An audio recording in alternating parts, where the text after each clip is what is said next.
नमस्कार सखींनो, मी कविता स्वागत करते तुमचे सखी चॅनलमध्ये. आजच्या व्हिडिओमध्ये स्कर्ट, साडी, लेहंगा, घागरा यासाठी अस्तर कसे कटिंग करायचे, शिवायचे कसे हे सर्व मी दाखवले आहे. 2 मीटर सॅटिनचं अस्तर मी डबल फोल्ड करून घेतलेलं आहे. फोल्ड बाजू माझ्याकडे आहे. रेडी टू वेअर डिझायनर साडीसाठी मी हे अस्तर कट करत आहे. तर साडीची जी उंची आहे ती 36 इंच आहे, म्हणून मी इथे 35 इंच पूर्ण उंचीचे अस्तर कट करत आहे. पूर्ण उंचीची मार्किंग झाल्यानंतर सीट घेराची मार्किंग करायची आहे. तर जो आपला सीट घेर आहे त्याचा चौथा भाग अधिक 2 इंच शिलाई मार्जिन घ्यायची आहे. प्रथम मी बॉटमच्या बाजूवर मार्किंग करत आहे. इथे मी सीट घेर 40 इंच आहे, त्याचा चौथा भाग 10 इंच प्लस 2 इंच शिलाई मार्जिन. तर अशा प्रकारे 12 इंचाची मार्किंग मी बॉटमला केलेली आहे. सेम 12 इंचाची मार्किंग मी कमरेच्या बाजूला सुद्धा करत आहे. ट्रान्सपरंट साडी असल्यामुळे मी सॅटिनचं अस्तर घेतलेलं आहे. सॅटिन चमकतं, त्यामुळे ट्रान्सपरंट कपड्याला एक चांगला लुक येतो. कमरेच्या बाजूला 12 इंचाची मार्किंग झाल्यानंतर तिथूनच एक अर्ध्या इंचाची मार्किंग करायची आहे आणि तिथून जी 12 इंचाची आपण मार्किंग केली आहे तिथपर्यंत एक लाईन काढायची. तो भाग आपल्याला कट करायचा आहे. ह्यानंतर जी बॉटमची बाजू आहे तिथे सुद्धा जी 12 इंचाची मार्किंग केलेली आहे त्याचा पुढचा भाग सुद्धा अशा प्रकारे आपल्याला कट करायचा आहे. त्यासाठी जी ओपन बाजू आहे तिथे सुद्धा अर्धा इंच वर मार्क करून ती मार्किंग 12 इंचाच्या मार्किंग पर्यंत जॉईन करायची आणि तो भाग सुद्धा आपल्याला कट करायचा आहे. ह्याच्या पुढच्या व्हिडिओमध्ये ह्याच अस्तरला जोडून डिझायनर साडी कशी तयार करायची हे मी दाखवणार आहे. तुम्ही जर सखी चॅनलला सबस्क्राईब केलं नसेल तर आत्ताच करा, लाईक करा, व्हिडिओ आवडला तर शेअर सुद्धा करा. सखींनो, माझ्या व्हिडिओमधून तुम्हाला काही जरी शिकायला मिळत असेल तर व्हिडिओला नक्की लाईक आणि कमेंट करा, कारण तुमच्या कमेंट आल्या तर मला आणखीन चांगले व्हिडिओ बनवण्यासाठी उत्साह वाढेल. तर नक्की कमेंट करा तुम्हाला व्हिडिओ आवडला आहे किंवा त्यामध्ये काही तुम्हाला प्रॉब्लेम्स वाटत आहेत, काही तुम्हाला सजेशन्स द्यायचे आहेत तर नक्की मला कमेंटमध्ये सांगा. मी तुम्हा सर्वांच्या रिस्पॉन्सची खूप वाट पाहत आहे. वरच्या 12 इंचाच्या मार्किंग पासून खाली बॉटम पर्यंत अशा प्रकारे तिरपी रेष आखून घ्यायची आहे आणि आता मार्किंग प्रमाणे अस्तर कट करायचं आहे. आणि हो, त्यापूर्वी एक महत्त्वाचं काम राहिलं, ते म्हणजे अस्तर कट करण्याआधी त्याला टाचण्यांनी फिक्स करून घ्यायचं, कारण अशा प्रकारे तुम्ही टाचणा लावल्यानंतर कपडा हलत नाही आणि दोन्ही जे पार्ट असतात पुढचा आणि पाठचा ते व्यवस्थित कापले जातात. म्हणजे एक भाग मोठा एक छोटा असं होत नाही, कारण सॅटिन कसं सिल्की कपडा आहे, पटकन तो सरकतो आणि कापण्यामध्ये जर आपल्याला समजलं नाही तर पुढचा पाठचा भाग दोन्हीमध्ये फरक असू शकतो. आता मार्किंग प्रमाणे मी अस्तर कट करून घेणार आहे.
अशा प्रकारे अस्तरचे दोन्ही भाग कट केल्यानंतर जे सुलट बाजू आहे ती वर ठेवायची, म्हणजे दोन्ही भागाच्या सुलट बाजू वर आणि उलट बाजू आतमध्ये. आणि आता एक साईड जोडून घ्यायची, तर त्याआधी मी त्याला टाचण्या लावल्यात म्हणजे शिवायला सोपं पडेल.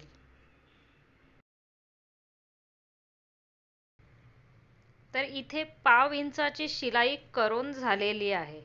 तर ह्यानंतर ह्याला मी उलट करणार आहे, म्हणजे उलट बाजू वर करून तिथून अर्ध्या इंचाची शिलाई करणार आहे, वर कमरेपासून खाली बॉटम पर्यंत.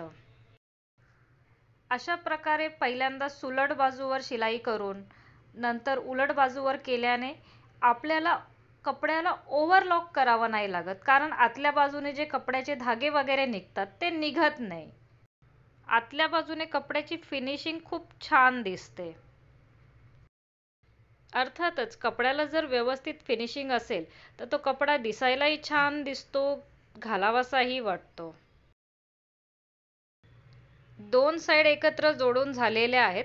आता ह्या साइड जोडल्यानंतर जो एक्स्ट्रा पार्ट असतो खालच्या बाजूला तो कट करायचा आहे, आणि तो कट केल्यानंतर जो बॉटम आहे तो बॉटम फोल्ड करून त्याला प्रॉपर फिनिशिंग मध्ये शिलाई करून घ्यायची आहे.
बॉटमची शिलाई झाल्यानंतर आता दुसरे जे ओपन बाजू आहेत त्या जोडून घ्यायच्या आहेत. तर त्यासाठी सुद्धा आता पुन्हा मी सुलट बाजू एकावर एक ठेवली आहे.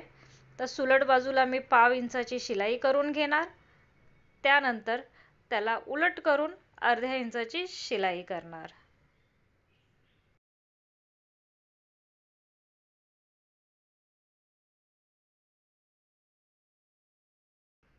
तर सखींनो, आपलं अस्तर आता रेडी झालेलं आहे.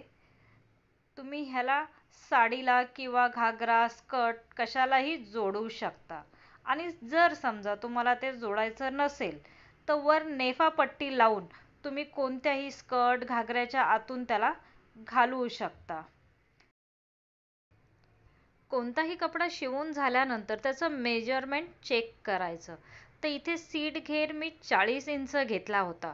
तर चला पाहूया इथे कमरेचा घेर जो आहे तो किती येतोय ते. तर इथे आता कमरेचा घेर येतोय पुढच्या बाजूचा 22 इंच, पाठच्या बाजूचा सुद्धा 22 इंच, म्हणजे झालं 44. तर 40 इंचच्या सीट घेरसाठी 44 इंच जो घेर आहे आपल्या अस्तरचा तो ओके आहे.